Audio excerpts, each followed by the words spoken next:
आज बनवणार आहे आपण कच्च्या कैरीची चटणी। आता इथे कैरीची चटणी बनवण्यासाठी इथे मी घेतलेली एक कच्ची कैरी, यातले 1 चमचा जिरे, चवीनुसार मीठ घेऊया, कोथिंबीर आणि इथे पुदिनाची पानं घेतली आहे मी। हे ऑप्शनल आहे पण असणार तर नक्की टाका।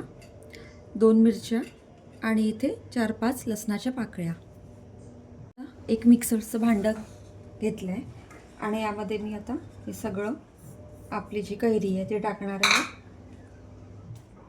2 मिरच्या,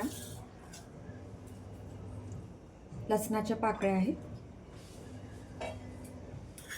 1 चमचा आपण टाकूया जिरे, चवीनुसार टाकते मीठ,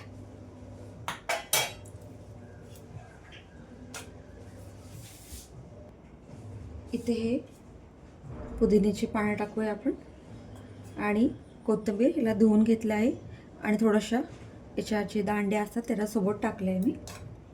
आता हे सगळं आपण एकदा मिक्सरला ओबडधोबड ग्राइंड करूया, पूर्ण पेस्ट नाही करू आपण तयार।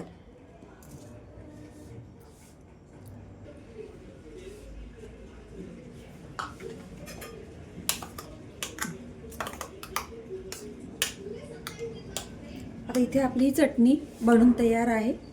जर का व्यवस्थित ग्राइंड होत नसेल तर थोडंसं यात पाणी टाका, अगदी थोडंसं, आणि असं याला ओबडधोबड मस्त एकदा करून पहा, खूप छान वाटते। आणि उन्हाळ्यात तर चटपट खायला खूप छान वाटतं, असं तुम्ही एकदा नक्की करून पहा।